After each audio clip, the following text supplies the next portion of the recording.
Jack!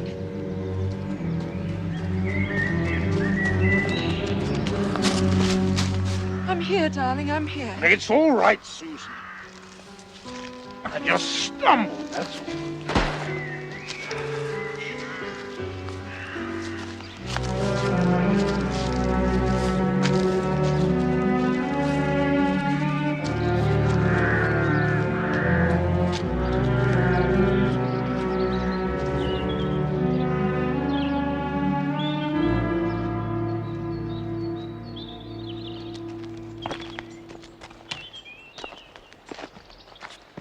Shouldn't be out here.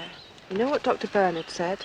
So soon after the operation. Yes, I know what Dr. Bernard said. Stay inside. Get plenty of sleep. Well, that may be good advice for a tortoise, Susan, but not for... Oh! Damn this infernal ulcer. Darling, you're still weak. It'll mend itself. It just takes time. You've just got to learn to be patient. What is it? Susan?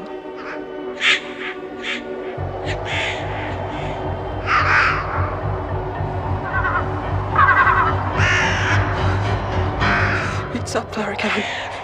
That face.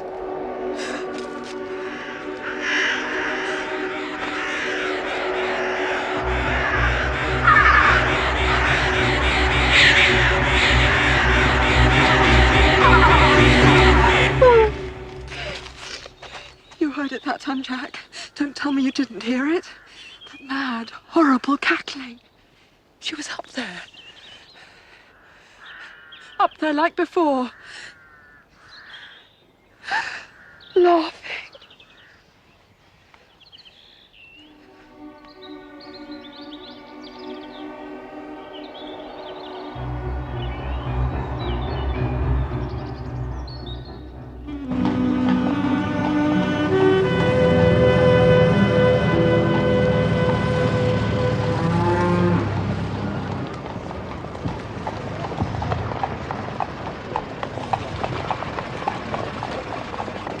Well, this is it.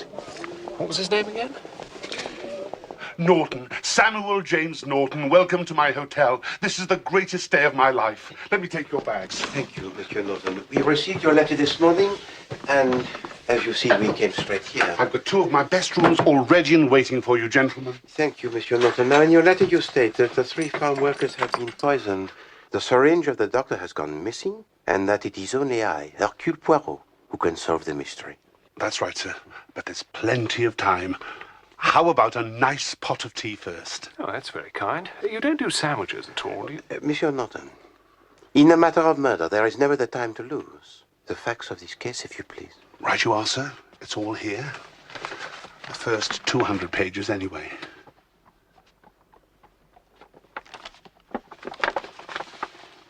The Needle in the Haystack?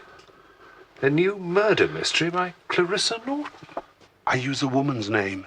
Seems to help them sell better. It's a corker of a plot, only I've got myself into a bit of a stew at the ending. So I thought I'll drop him a line. Perhaps he'll come and sort it out for me. So I said to my wife, you can but ask. And blow me down, here you are. I did mention it was a book in the letter.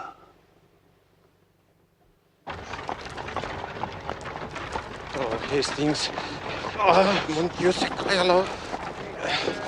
125 miles, Hastings. We come on the wild gooseberry hunt.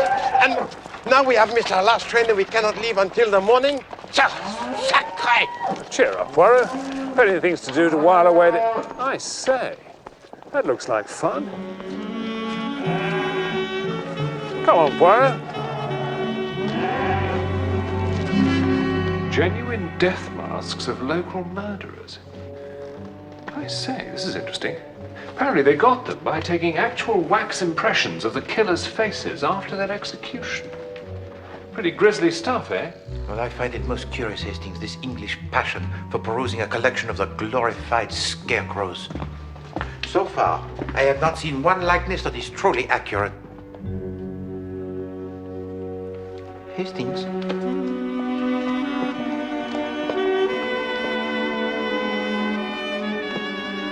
I'm sorry, sir. We're just closing. I'll have to ask you to leave. Are you coming, Hastings? Locking up time, I'm afraid. Yes, but... This way, please, sir.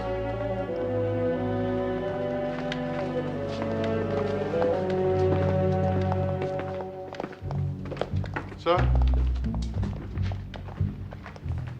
Never quite as realistic in the flesh, somehow, are they? Any pain there? No. Well, I don't think there's any serious damage, but for goodness sake, be more careful, Jonathan. You know, these things can perforate. It's not just a question of diet. Any stress or exertion is strictly taboo. Instances of post-operative erosion can often All have right, quite thank serious you, Geoffrey. Here endeth the lesson. Now, why don't you join us for dinner? Ah, Will you be wanting a table in the restaurant at all? We do stop serving at 9. thanks. I'm actually here to see some friends. I'll be dining with them tonight, up at Marsdon Manor. Oh, yes, I know it, sir. Well, have a good evening. Now, Mr. Poirot, you worked it all out now, my whodunit? No, Monsieur Norton, I do not give another thought to your whodunit. The brain of Hercule Poirot is like the finely tuned engine of the motor car. It does not run on the cheap, low-grade fuel. Not to worry, yeah. Give you something to read in bed. I'll just get your keys for you. Oh. Someone just back from Africa? Kenya, actually. Just a small present for someone. If you'll excuse me. Monsieur? Oh, thank you.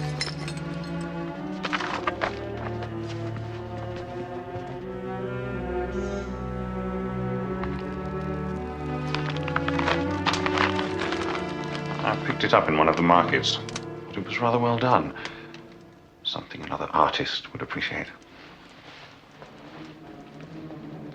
It's actually supposed to be some sort of talisman. You know, evil spirits of the departed, all that hokum.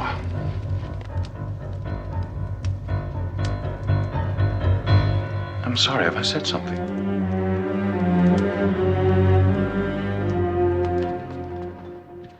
Hi, Andrew. I don't think you've met Geoffrey Burnett, my medic. This is Captain Black, an old family friend just over from East Africa. Oh, really? Where were you stationed? Kenya, near Lake Victoria. Shall we go in, darling? Doctor? No, I've a cousin at Nairobi. I heard quite a bit about the place from that. It's marvelous. Marvelous, Mr. I'm just... Yeah, yes.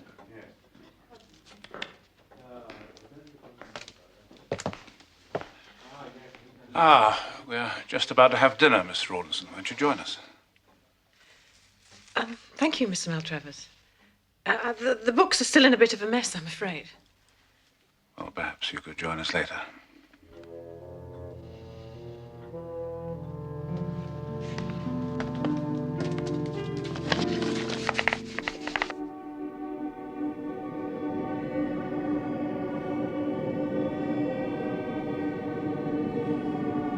It's as though she's mocking me. And then, just as suddenly, it stops. As if I completely imagined it all. So let me get this clear. What you're saying is, out there in the garden, there's the ghost of a dead girl up in a tree. Well, the story is that 50 or so years ago, a young teenage girl killed herself here in these grounds. She'd been jilted by a lover or some such thing. Anyway, she climbed to the top of that massive cedar out there and threw herself off. And over the years, people in the village have... Well, you know how these superstitions take root. In my experience of these cases, a lot of it's auto-suggestive. People believe that they've witnessed some sort of paranormal... Dr. Bernard, I know what I saw.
I'm just off to the bank now, then. I'll see you later.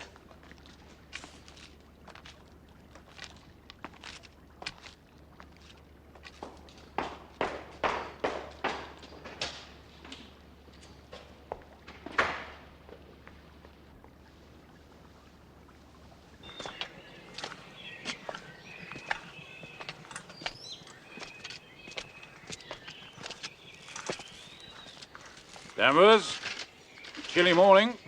Morning, sir.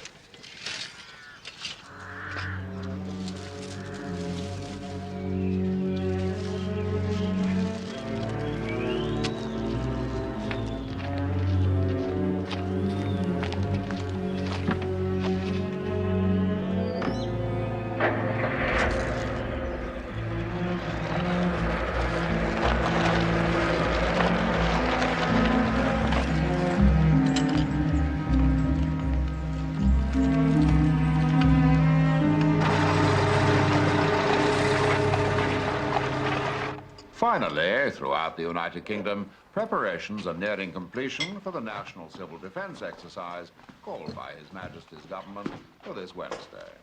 The Prime Minister, Mr. Baldwin, addressing... Poirot. Sleep well? Like the top, Hastings. I am turning and spinning all of the night. And then, at 3 o'clock in the morning, hélas, the ultimate desperation. Ah, Monsieur Norton, this really is incroyable. There is such a tangle of the confused threads, I admit surrender. Everyone has the alibi that is unbreakable.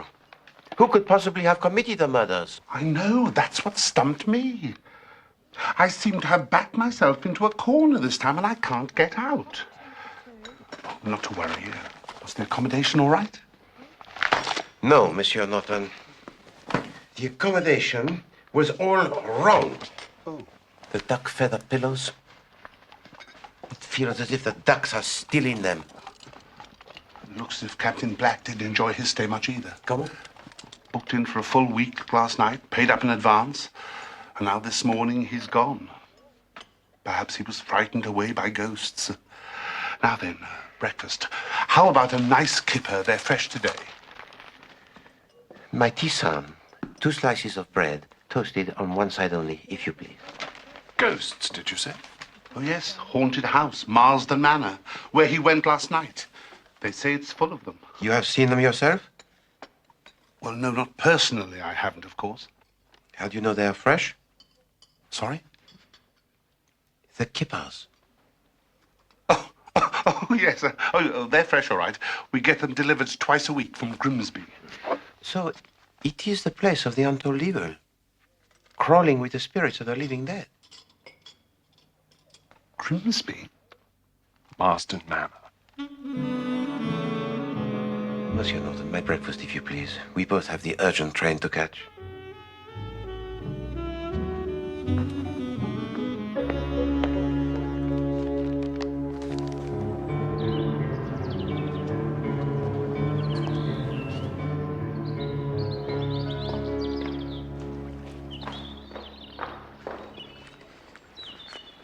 Is Mr. Maltravers still outside?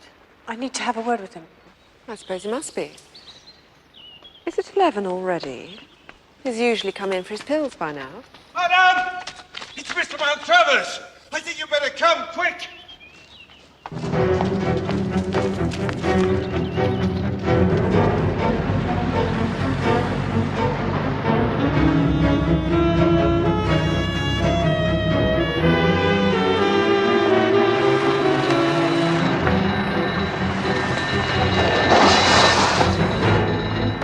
Come on! Move along, come on! What is it now? Emergency! Shift yourself! Allez, allez! Don't you come that matey. You just move back. Don? Isn't that Herr Poirot? Right on our doorstep. Nothing's been touched, sir. That's just how I found him. Thank you. The doctor warned us all it could happen. That wretched ulcer could rupture, cause internal bleeding. He must have choked on the blood. If only he'd listened, taken a little advice. Fate can be so cruel at times.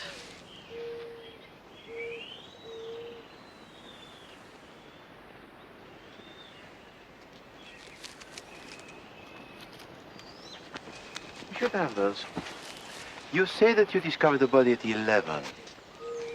But before this, when was the last time that you saw him alive, your employer? About 9:30. He just plonked himself on the old stone seat by the edge. He often went there for a little snooze after breakfast. The stone seat.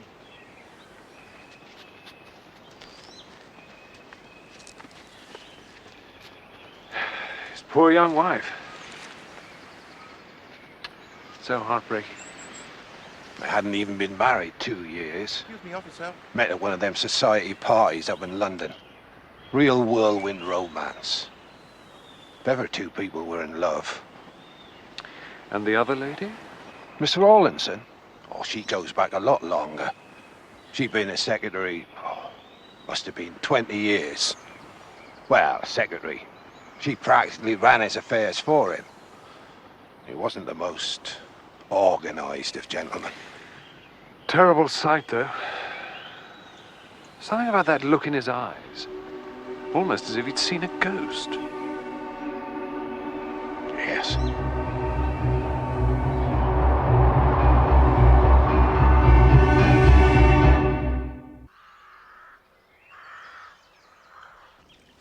Come along, my dear. Take one of these.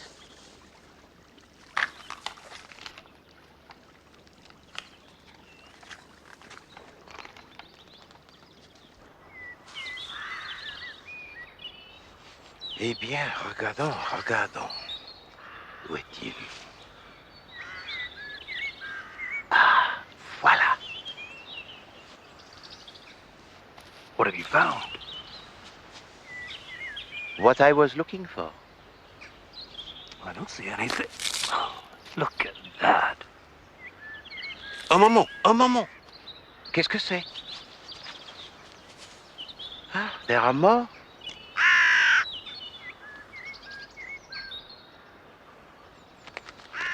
Looking puzzled, Poirot? Can't see your problem. Poor chap had a stomach condition. You heard what the ambulance man said. Internal hemorrhage. Plain as day. Caused him to choke to death. Mais certainement, Hastings, that is the conclusion most obvious. But perhaps it is too obvious. You noticed, of course, the faint ridges in the grass. Ridges? And you cannot fail to notice the mud across the back of his shoes. You put those two facts together, Hastings, and you reach the conclusion that is most disturbing. The body of the dead man was dragged physically from the stone seat to the foot of the tree. Good Lord. I think it is time that we telephone the Chief Inspector Japp at Scotland Yard.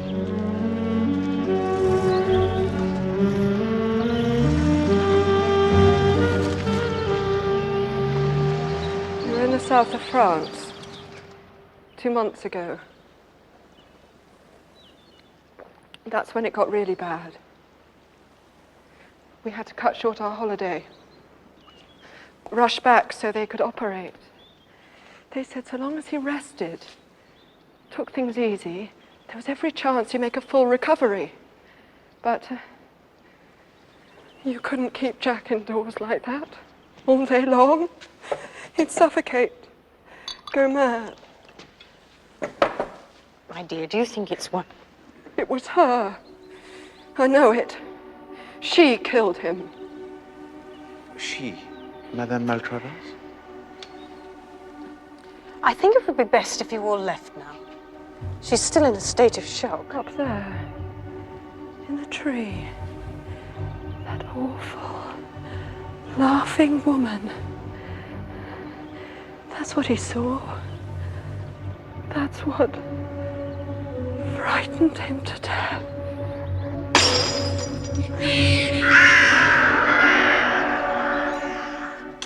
Life insurance policy, Poirot.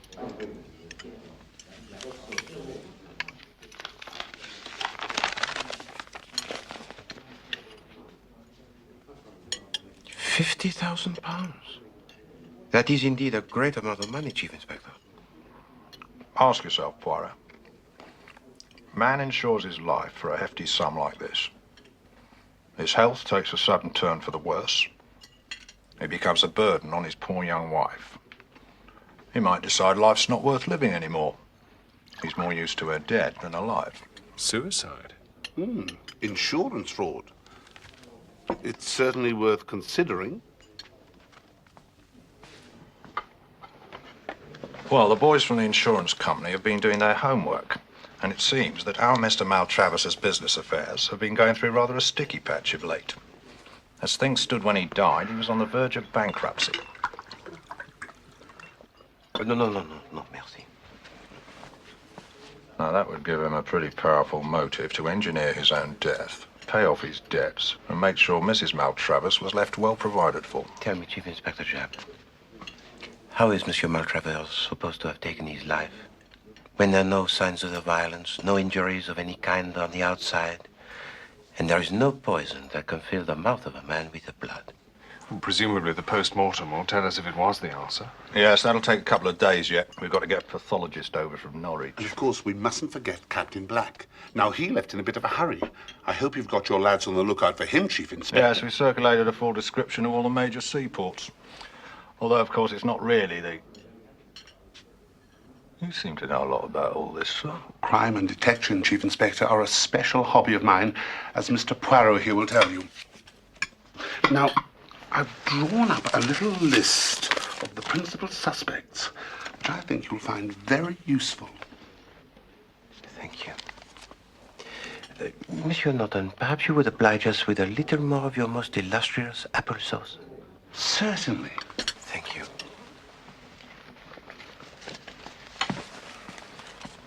So what do you reckon, then? If it wasn't suicide, and it wasn't natural causes... Surely you don't believe all this hogwash about ghosts and haunted trees? I believe, mon ami, that there is at work here some great evil. In what shape or form, we shall soon discover.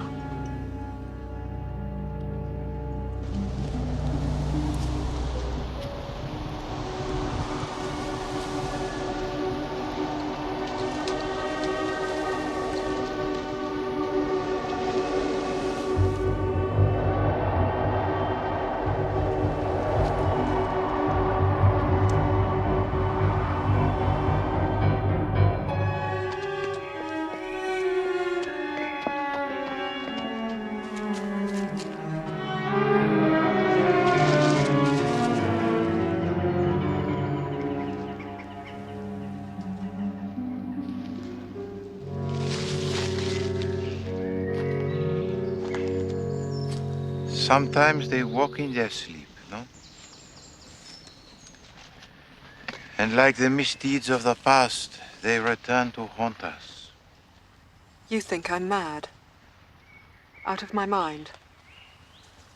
What I said before. No, Madame Maltravers. Like you, I also believe that there was in the garden something that struck the terror into the heart of your poor husband. It wasn't only the garden, Mr. Poirot. There was something else. A couple of weeks ago, we were just getting ready to go to bed.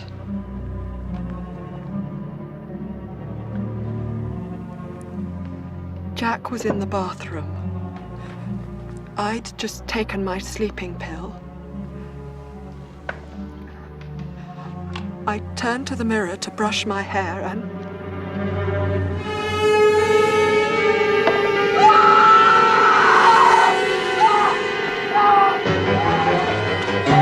It was her blood. I know it was her blood. Tell me, Madame, when your husband went for his walk in the garden, you observed him from the window? I saw him go out. Then he disappeared from my view around the other side of the house. I was working on a watercolour of the south lawns.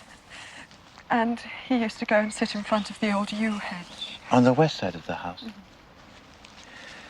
And the secretary to your husband, Mademoiselle Rawlinson?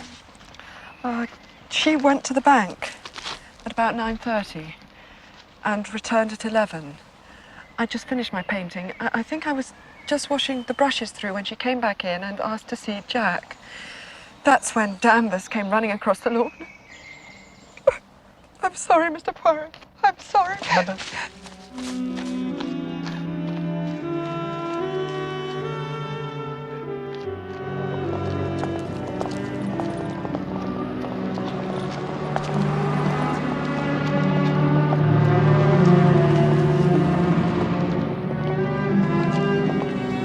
National Civil Defence Day.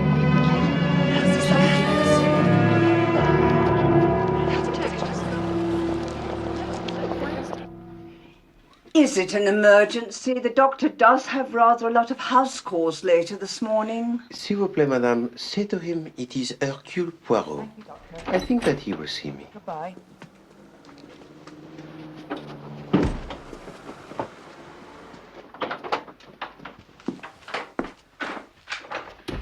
Doctor, there's a gentleman outside suffering from Hercule Poirot.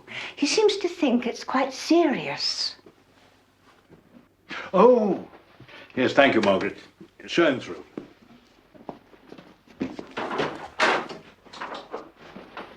Thank you.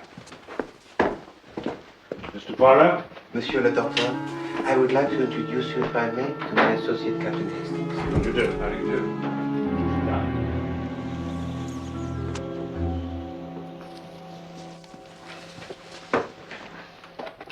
For the children. Help yourself. Thank you.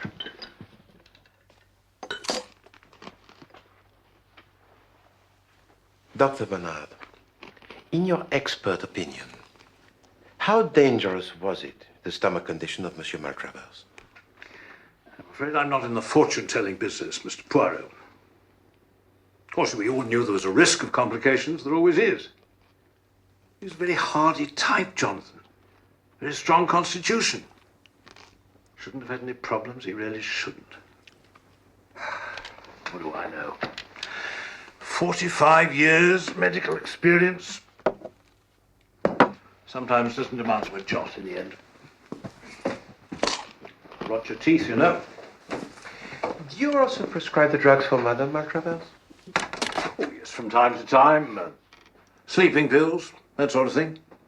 She frequently... That's odd. Something is wrong, Dr. Bernard? Chloroform. 5 fluid-ounce bottle. It's gone.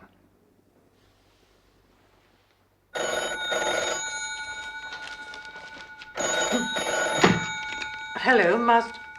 Oh, Mr. Poirot. No, I'm afraid she isn't. She went into town to the Civil Defence meeting at the Parish Hall. About an hour ago. The Civil Defence meeting? Come, Hastings. The time may be of the essence.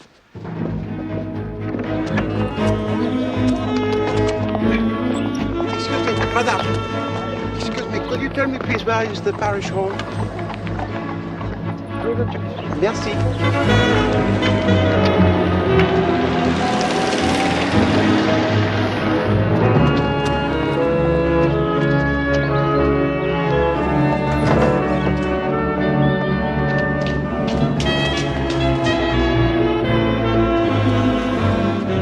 Vite, mon ami.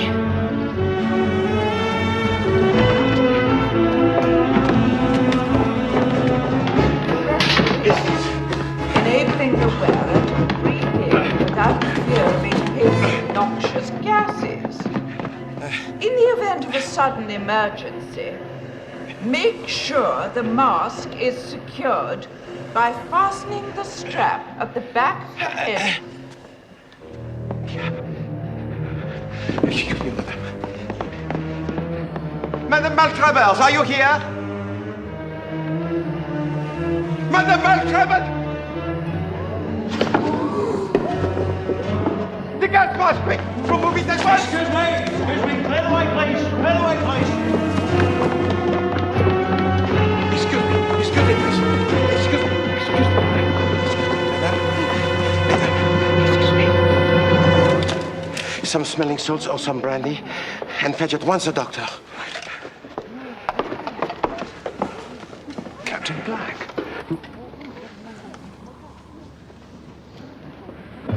Quick, Hastings, he must not leave.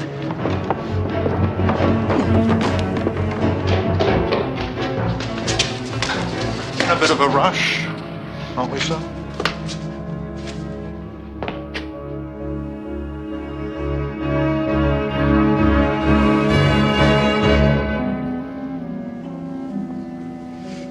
It is all right, madame. It is all right.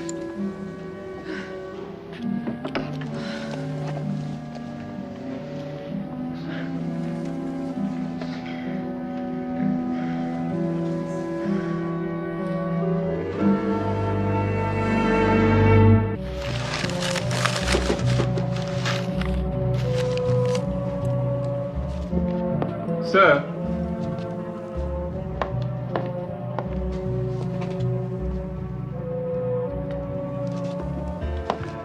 Hastings, I think it would be wise for you to travel back with Madame Maltravers until she is quite recovered from this ordeal. Oh, yes, of course. Madame. See you back at the hotel.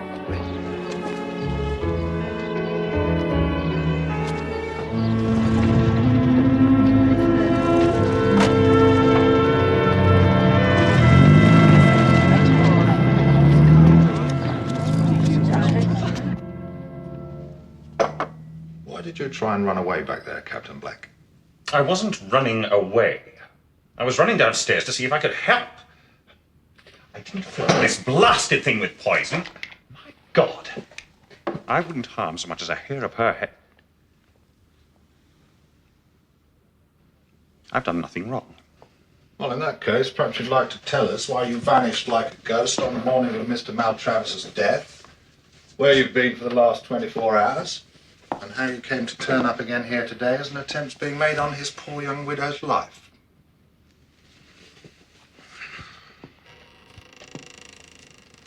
Captain Black, if you will not answer the questions of the Chief Inspector Japp, perhaps you will answer one of mine. How long have you been in love with Madame Maltravers? This is preposterous. No, come, monsieur. The truth, if you please. How could I stay here? How could I stay when every second was agony for me? Seeing the two of them like that, I thought I'd managed to get over it. And when I saw her again, I knew it was no good. I was just so ashamed of my feelings.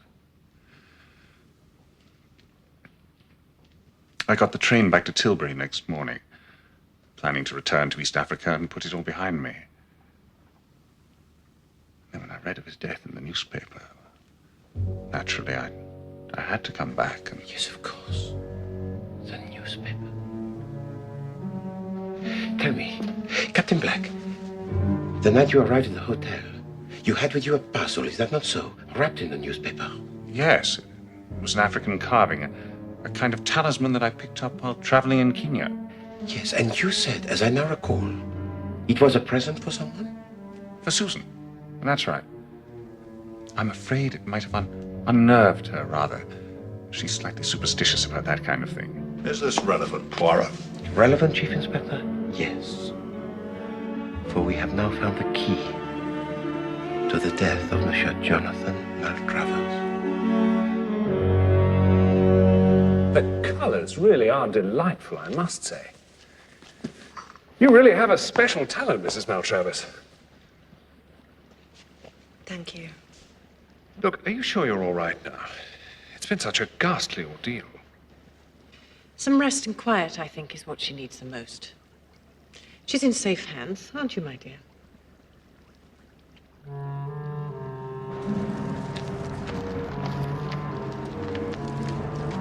Captain Hastings!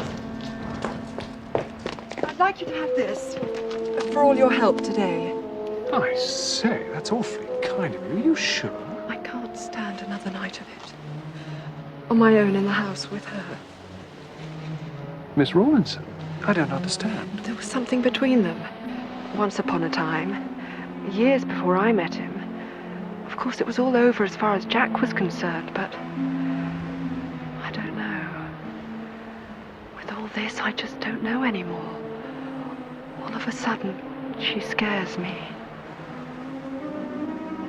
I see. Come back and have dinner with us tonight, please. You and Mr. Poirot. I just feel safer.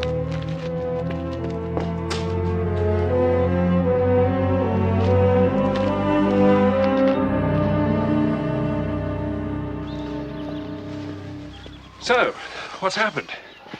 They arrested Captain Black? The fog, it begins to clear, Hastings. But there are yet many questions that remain unanswered. So, I come here for the early lunch. The salad niçoise will prove most nourishing for the little grey cells. So what have you found out? Was Maltravers murdered or not? Oh, yes, Hastings. He was murdered most cruelly and in the cold blood. What about Mrs. Maltravers? I wonder who put the chloroform in her gas mask. Yes. The mask. How is Madame Maltravers now? She's quite recovered from her ordeal? Yes, sort of. Actually, she's asked us both out there to dinner tonight, to the manor. She still seems to be worried about that secretary, Miss... Hastings. Is this not the picture painted by Madame Maltravers on the morning of the tragedy? Yes. My worst suspicions are now confirmed. Regard, Hastings, it is all here. This picture tells the whole story. You do not see? Sorry, Poirot. Just looks like a painting of the garden to me. And the eggs. Yes, the broken eggs. It must still be there. Ah, why did I not see before? Mr. Poirot. Inspector Japp on the phone from the local police headquarters. Sounds as if the plot's thickening.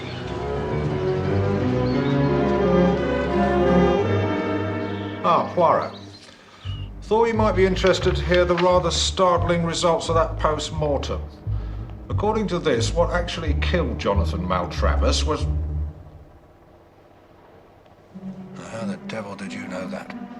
We have not the moment to waste, Chief Inspector. Tell me, do you still have stationed at the manor house the constable outside in the garden? Bon. Then listen to me carefully. You must give to him the following instructions.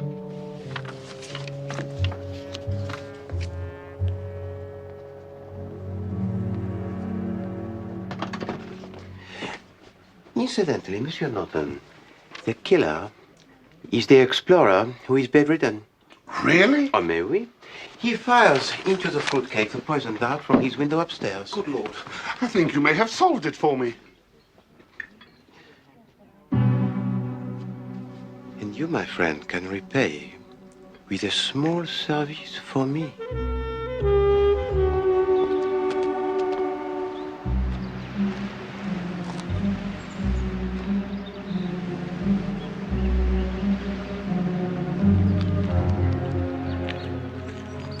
Susan, I'm so sorry about...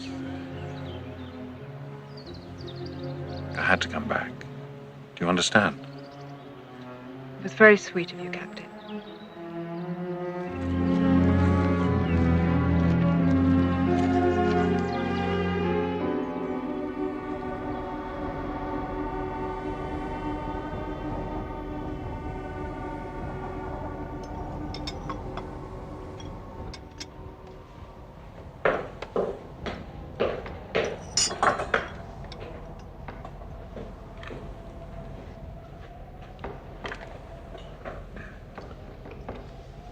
Seems to be blowing up a bit of a gale out there. Eh bien, Hastings, are strong gales. They are to be expected at this time of year. Strong enough to waken the dead.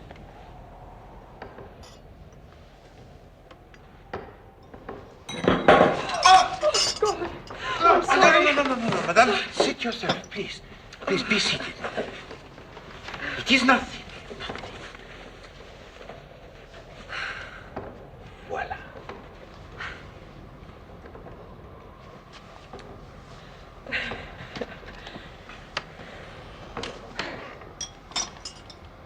Oh my God. My God, what's happening? It is the wind, madame. Nothing more.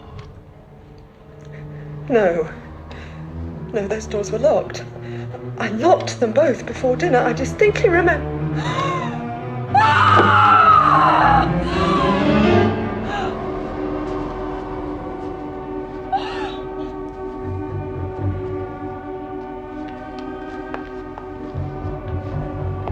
He's still Madame Maltravel. Jack. Oh my God. No, it can't be.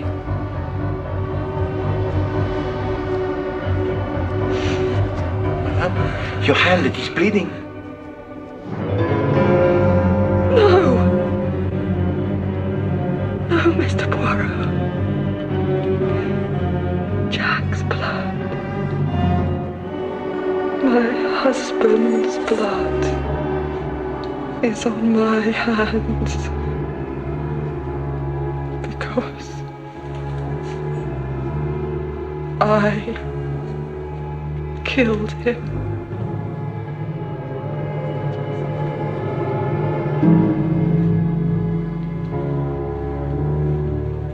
Lights, Hastings. Lights. Chief Inspector? You have had enough, Chief Inspector Jacques. I'm afraid it's all over, Mrs. Maltravers. Right. You performed your part most splendidly. Monsieur Norton. I'll be able to tell my grandchildren I helped Mr. Hercule Poirot solve one of his most baffling cases. Merci, monsieur. Right, come on, Baines, let's get her out of here.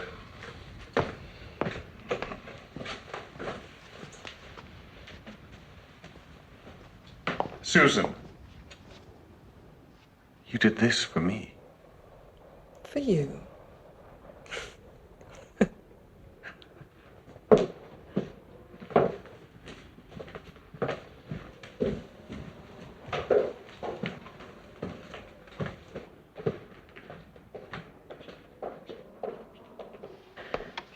But I don't understand. This mask. A wax cast, mademoiselle, taken from the face of the deceased. A device most macabre, huh? But I fear it was necessary for the success of this little masquerade. But the blood. A little red paint that I pressed into her hand a few seconds before. In fact, it was the same red paint that she herself used to produce the blood on the mirror in her bedroom.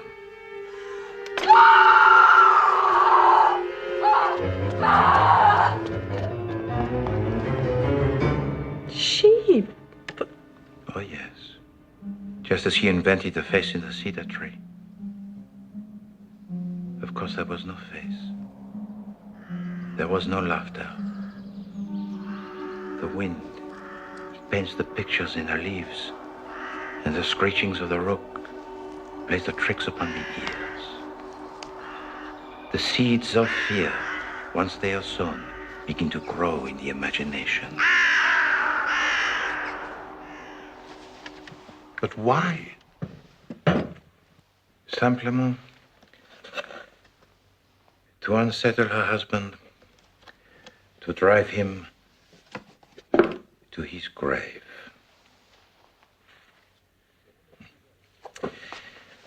Remember, mademoiselle, that his condition, it is still weak after the operation, yes? She knows that any sudden upset or shock could be most disastrous to his health. Hello, voila. The insurance, it is paid out, and she has got rid of the husband she had married only for his money. Unfortunately, Mr. Maltravers turned out to be rather stronger than she'd bargained for, which was why she decided on more drastic measures. Ah, yes. The little rook rifle.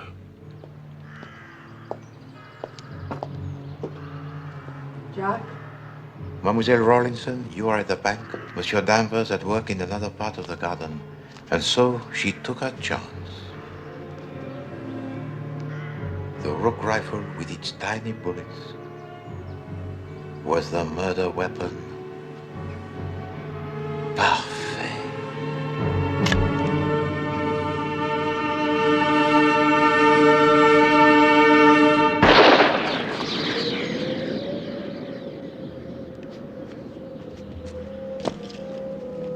The bullet, it is embedded in the brain, and the effect, it is complete.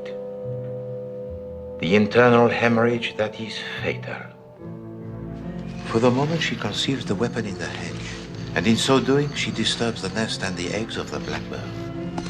Her plan to remove it later is foiled, because there was, keeping watch in the garden, a police constable. The body she then drags to the foot of the tree, to make us believe he had seen something up there, which brought upon his attack tragique.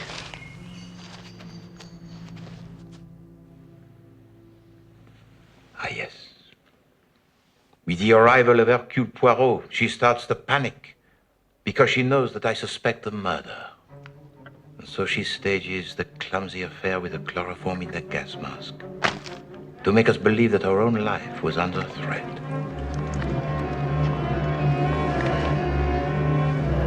All this to divert our suspicions of the most cruel,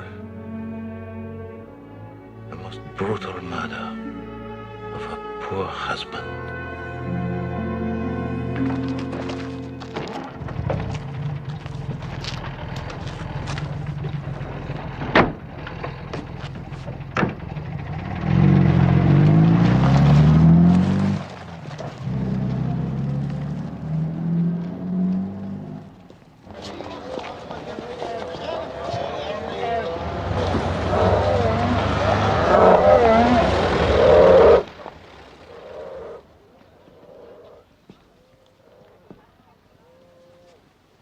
Sweet-looking girl like that.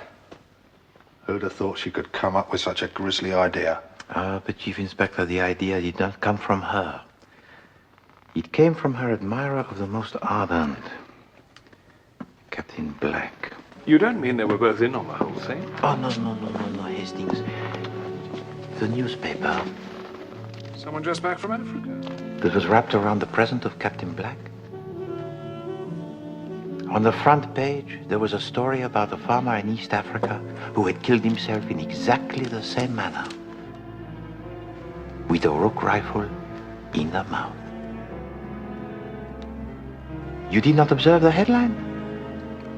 Ah, but Hercule Poirot, he sees everything and he forgets nothing. And what about the picture? The shadows, Hastings.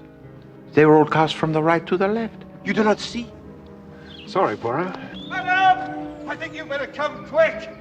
Now, if she had truly painted that picture in the morning, before midday, as she had claimed, they would have all been cast from the left to the right. Ah, so she'd already painted that picture beforehand to give herself an alibi. C'est ça? Well, I suppose we'd better be leaving. Catch our train. Oh, no, Chief Inspector. It is still early. And the exhibits here are quite remarkable, n'est-ce pas? To be immortalized in such a fashion unique. Ah, quel honneur. Now, I wonder what is around here. Oh, very impressive. Quite incredible. It's a masterpiece. A true work of art. That's his curly hair to a T. Even got the little dimples on his cheeks, look. A real piece of craftsmanship, wouldn't you say?